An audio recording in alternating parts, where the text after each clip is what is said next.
There are performers who sing songs, and then there are performers who seem to tear the songs out of their own bodies as if they're channeling something ancient and dangerous. They move with a kind of violent grace, a reckless abandon that feels both thrilling and genuinely unsettling. You watch them, and you can't help but wonder, is this an act? Or are we witnessing a man coming completely, gloriously, terrifyingly undone? This was Lux Interior. To the uninitiated, he was a monster from a late-night creature feature, a man in sky-high heels and a rubber dress, or sometimes nothing but a tiny leather brief, contorting his body in ways that seemed to defy anatomy. He was the howling, leering, microphone-swallowing frontman of the Cramps, a band that clawed its way out of the cultural underground and refused, for over 30 years, to ever join the mainstream. His image is the kind that makes for a shocking thumbnail, a story of excess and bizarre behavior. And that's all true. But like all the best monster movies, the real story isn't about the creature. It's about the man inside. The story of Lux Interior isn't just about the mayhem on stage. It's a story about a quiet, suburban kid who found salvation in the forgotten trash of American culture. It's a story about one of rock and roll's most enduring and private love affairs. And it's the story of a man who built a fortress of glorious weirdness around himself, lived an extreme life of artistic purity, and ultimately faced an end that was shockingly, tragically normal. This is the life and the beautiful strange world of the man born Erick Lee Purkhiser. To understand the explosion that was Lux Interior, you first have to understand the silence that came before him. Imagine America in the 1950s and early 60s. It was the era of the postcard suburb, a world painted in optimistic pastels. On the surface, it was all about conformity, politeness, and the clean, wholesome promise of the American dream. Erick Purkhiser was born right into the heart of it in 1946 in Akron, Ohio, the rubber capital of the world. A practical, industrial, no-nonsense kind of place. But beneath the polished chrome and pressed shirts of post-war America, something else was stirring. In the shadows of the mainstream, a different kind of culture was breeding. It was a culture of outcasts and weirdos, found in the flickering lights of drive-in movie theaters, showing schlocky sci-fi and horror films. It lived in the lurid, colorful pages of EC horror comics with their tales of ghouls and vengeful corpses. And most importantly, it pulsed from the grooves of scratchy 45 RPM records that the radio wouldn't play. Wild, primitive rockabilly, gut bucket blues and novelty songs about jungle kings and purple people eaters. This was the Forbidden Kingdom, a universe of trash, as the respectable world saw it.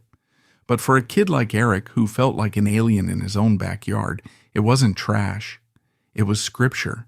It was a secret language that told him he wasn't alone. While the rest of his generation was being groomed for a life of quiet assimilation, Erick was receiving a different kind of education. He was absorbing the raw, untamed energy of artists like Link Wray, whose distorted guitar sounded like a switchblade fight, and Hasil Adkins, a one-man band who howled about decapitations and sounded genuinely unhinged. This wasn't the clean-cut rock and roll of Elvis on the Ed Sullivan Show. This was the music's delinquent, forgotten cousin, and it planted a seed in Erick's mind, a deep, profound love for everything the polite world had decided to throw away. He didn't know it yet, but he was slowly gathering the scraps he would use to build a whole new identity. Erick's journey from quiet observer to cultural force began, as so many do, with a chance encounter that felt more like destiny. By 1972, he had drifted from Ohio to California. He was a student at Sacramento State College, a long-haired art school kid with a mischievous glint in his eye. He was already an obsessive collector of strange records and ephemera, a walking encyclopedia of the weird. But he was a man without a country, an artist without a canvas. Then one day, he picked up a hitchhiker. Her name was Christy Wallace. She was a fellow student with a cool, striking beauty and an aura of intelligence that was just as intimidating as it was magnetic. As they drove, the conversation quickly veered away from small talk. They started talking about music, about art, about their shared fascination with the fringes of culture. In Christy, Erick found his mirror image. She didn't just understand his obsessions, she shared them. She knew the obscure B-sides. She'd seen the forgotten monster movies. She understood the beauty in the grotesque. By the time the car ride was over, something fundamental had shifted for both of them. Their connection was immediate and total. They weren't just boyfriend and girlfriend. They became a singular creative entity. They were, in the truest sense, partners in crime. Christy would soon rename herself Poison Ivy Rorschach, a name that perfectly captured her blend of toxic allure and psychological complexity. And Erick, inspired by a slogan in a Chevrolet car ad, adopted the name Lux Interior. It sounded like a B-movie spaceman or a high-end, vaguely dangerous brand of furniture. It was perfect. Erick Purkhiser, the kid from Akron, was fading into the background. Lux Interior, the creature of the night, was beginning to take shape. Together, Lux and Ivy made a pact. They would dedicate their lives to the culture they loved. They worked menial jobs, including a now legendary stint at a record store, where they spent more time curating their own collection than helping customers. They hoarded records, comics, and B-movie posters, creating a private world for themselves, a bulwark against the blandness of the 70s rock scene, which to them had become bloated, self-important, and boring. They dreamed of a new kind of band, a band that would sound the way a cheap horror movie felt, a band that would resurrect the raw, sexual, and dangerous spirit of early rock and roll. In 1976, they packed their belongings and drove across the country to the one place on Earth that could possibly incubate their strange vision, New York City. At the time, downtown Manhattan was a landscape of urban decay. It was cheap, dangerous, and pulsing with creative energy. It was the epicenter of the punk rock explosion centered around a grimy little bar on the Bowery called CBGB. This was the home of the Ramones, Blondie, and Talking Heads. And it was here that Lux and Ivy, now joined by guitarist Brian Gregory and his sister Pam on drums, would unleash the Cramps. From their very first shows, it was clear that the Cramps were different. The other punk bands were about speed, anger, and a kind of urban nihilism. The Cramps were something else. They were swampy, sexy, and deeply, deeply strange. They had no bass player, a decision that gave their music a hollow, rattling, skeletal sound. Poison Ivy stood almost perfectly still, a goddess of cool, peeling off searing, reverb-drenched guitar riffs inspired by forgotten surf and rockabilly masters. And then there was Lux. From the moment he hit the stage, Lux Interior was a man possessed. He wasn't just singing the songs, he was living out their lurid fantasies in real time. He'd writhe and slither across the stage, a human lightning rod for every taboo impulse. He'd deep-throat the microphone until it looked like he was trying to swallow it whole. He'd climb speaker stacks, hang from pipes, and throw himself into the audience with a reckless glee that blurred the line between performance and genuine meltdown. His lyrics were a cocktail of B-movie dialogue, drug-fueled delirium, and Freudian nightmares delivered with the possessed fervor of a backwoods preacher. He sang about teenage werewolves, zombie love affairs, and the psychosexual madness simmering just beneath the suburban lawn. The Cramps live shows became legendary.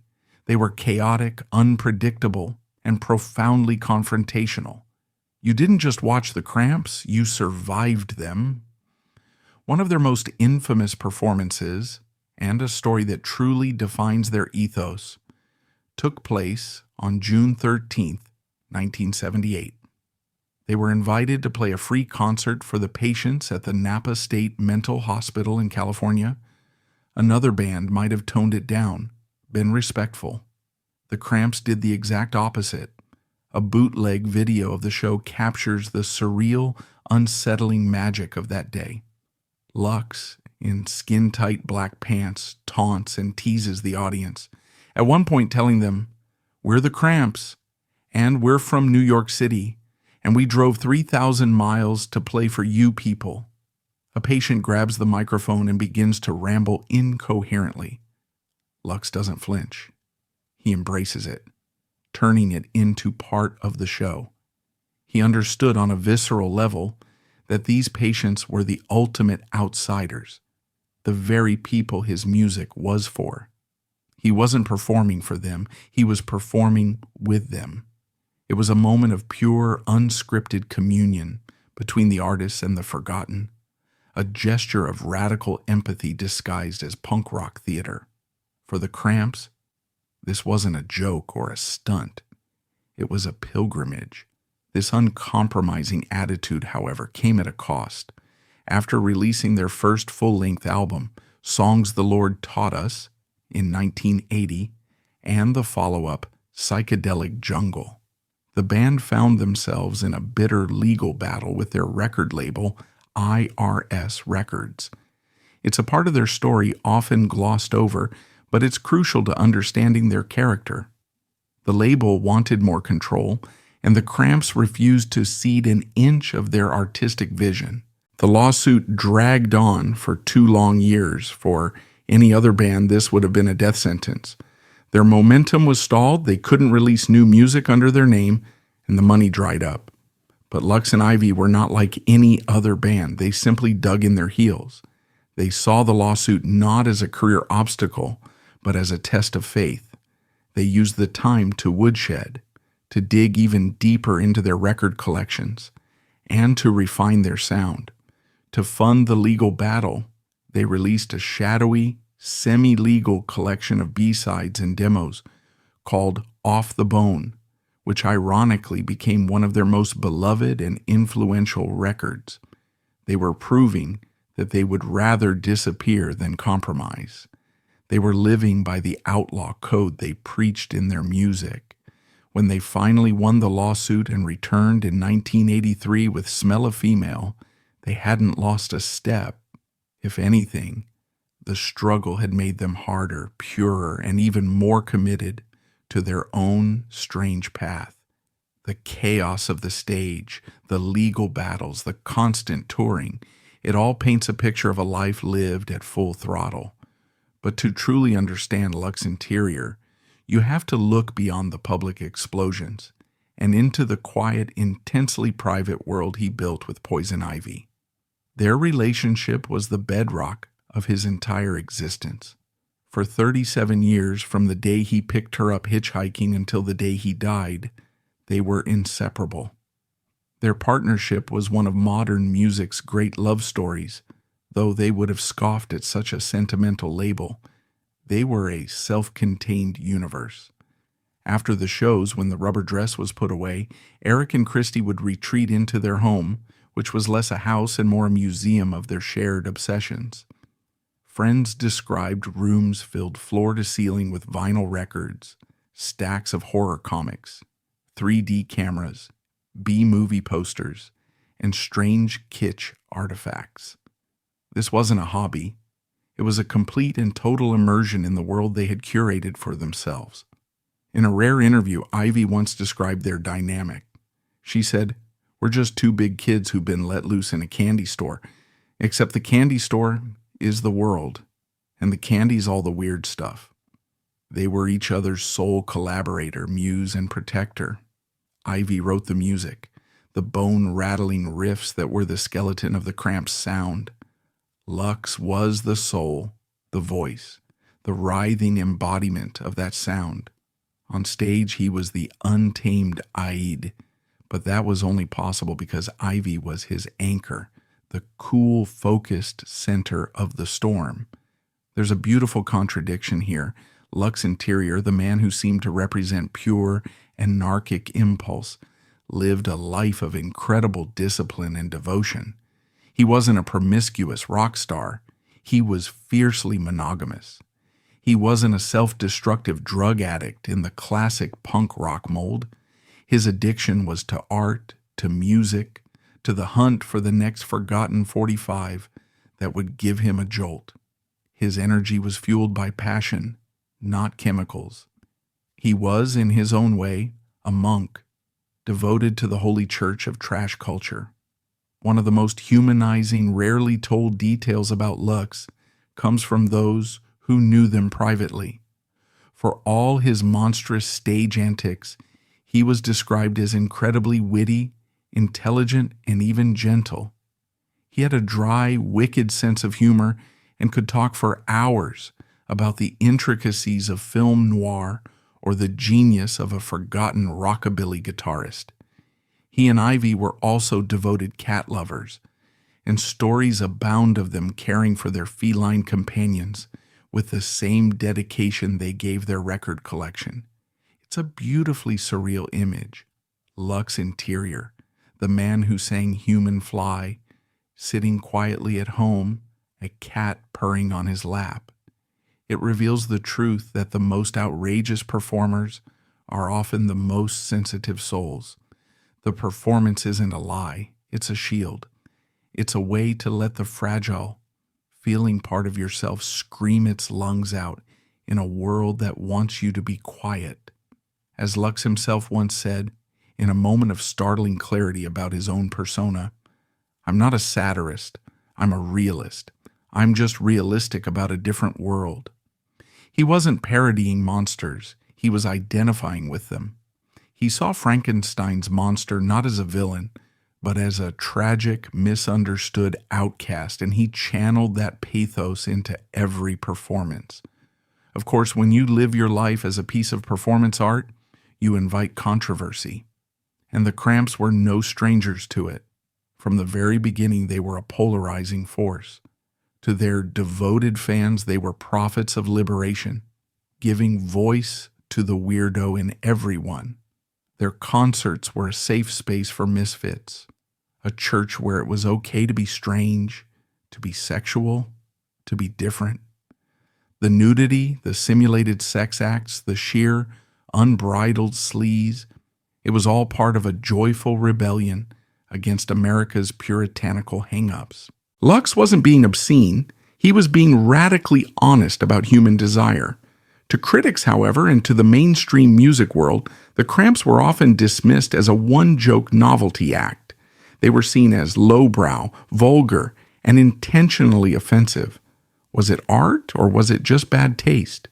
Was Lux's hypersexualized performance empowering, or was it just another form of shock rock exploitation? These debates followed them for their entire career, but the beauty of Lux Interior is that he would have answered, "Who cares?" He fundamentally rejected the idea of highbrow and lowbrow art. To him, an Elvis song, a Russ Meyer film, and a Jackson Pollock painting all came from the same primal creative impulse. He once explained his philosophy by saying, "It's just as valid to be a B-movie as it is to be a multi-million-dollar epic. In fact, it's more valid. There's an honesty to it." This was his gospel. He wasn't trying to elevate trash culture to the level of fine art. He was arguing that it was already there. He was a cultural archaeologist, digging up the beautiful, vibrant junk that the official historians had buried and forgotten. And then there's the question of his supposed solitude, a word often used to describe him after his death. This is a subtle but important point. Lux Interior was never truly alone. He had Ivy, his constant companion and collaborator for nearly 4 decades, but he was, in a profound artistic sense, isolated. The Cramps never fit in. In the 70s, they were too rockabilly for the punks. In the 80s, when psychobilly, the genre they practically invented, took off, they were already too weird for the purists. They never had a mainstream hit. They never won a Grammy. They never compromised, never chased a trend, and never once tried to be anything other than exactly what they were. They existed on their own island, a self-sufficient ecosystem of their own creation. This is a different kind of loneliness.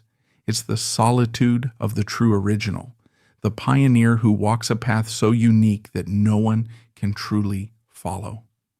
While the rest of the world changed around them, the Cramps remained stubbornly, magnificently the same.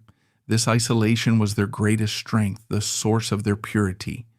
But it also meant that they were, in the end, a universe of two, speaking a language only they fully understood.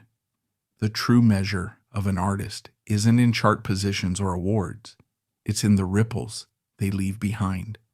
And the ripples left by Lux Interior and the Cramps are vast and deep. Their influence is almost impossible to overstate. They are the ground zero for countless subcultures. Without the Cramps, there is no psychobilly scene as we know it. Bands like the Meteors, the Reverend Horton Heat, and Necromantics all owe a massive debt to their swampy, high-octane sound, but their reach extends far beyond that. The dark, romantic B-movie aesthetic of gothic rock has Cramps DNA all over it. The raw, stripped-down garage rock revival of the early 2000s, with bands like the White Stripes and the Hives, echoed the Cramps' commitment to primitive, high-energy rock and roll. Artists from Henry Rollins to the Queens of the Stone Age have sung their praises, recognizing them as true, uncompromising originals. More than just their music, however, their great historical contribution was their role as cultural curators. They were a living, breathing library of forgotten American music. In their interviews and on their record sleeves, they were constantly shouting out the names of obscure artists they loved. Charlie Feathers, the Sonics, Hasil Adkins, the Ventures. They were a gateway drug for generations of music fans, pointing them toward a secret history of rock and roll that was far wilder and more interesting than the official version. They taught people how to dig, how to look past the obvious, and how to find beauty in the things society had deemed worthless. Why does a man like Lux Interior still matter so much today? In our current age of hyper-polished, committee-designed pop stars and algorithm-driven culture, his story feels more vital than ever. He is a monument to authenticity. He reminds us that it's possible to build your own world, to live by your own rules, and to create art that is pure, undiluted, and completely on your own terms. He was a walking, screaming, writhing testament to the power of individuality. He proved that you don't need the world's permission to be brilliant. He wasn't just in a band. He was his art. The line between Erick Purkhiser and Lux Interior blurred and then vanished entirely. He committed to the performance so completely that it became his reality. The end, when it came, was not the rock and roll cliche you might expect. There was no fiery crash, no dramatic overdose, no slow fade into obscurity. On the morning of February 4th, 2009, Erick Lee Purkhiser woke up at his home in Glendale, California. He was 62 years old, but he was still the same wiry, energetic performer he'd always been. The Cramps were still a touring force, their powers undiminished, but he was suffering from a previously undiagnosed heart condition. He had an aortic dissection, a catastrophic tearing of the body's main artery. It was sudden, and it was fatal. He died with Poison Ivy, his queen, the love of his life, by his side. The news sent a shockwave through the underground. It seemed impossible. Lux Interior felt like a permanent fixture of the cultural landscape, an immortal creature of the night who would outlast us all. His death was so shockingly mundane, so tragically human. The wild man, who seemed to defy all laws of nature and decorum, was ultimately brought down by a flaw in his own mortal wiring. With his passing, the Cramps ceased to exist. There could be no Cramps without Lux, just as there could be no Lux without Ivy. The universe they had built together was sealed shut forever. In the end, the story of Lux Interior is a paradox. He was the ultimate extremist who lived a life of unwavering devotion. He was the leering creature from the id who was also a gentle, intelligent, and deeply romantic soul. He projected an image of chaotic self-destruction while practicing a rigorous artistic discipline. He sought out the ugliest, weirdest corners of culture, and from them he built something of transcendent, terrifying beauty. He didn't just sing about the monsters, the aliens, and the outcasts. He gave them a home. He gave them a voice, and in doing so he showed generations of misfits that the things that make you strange are the very things that make you powerful.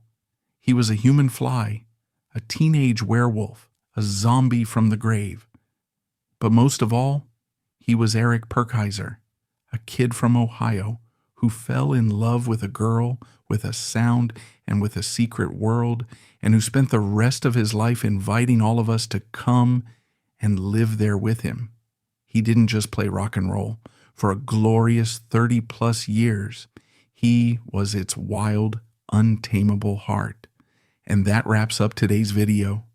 If this video resonated with you, please give it a like, leave a comment with your feedback, and subscribe to stay updated on upcoming videos. Appreciate you watching.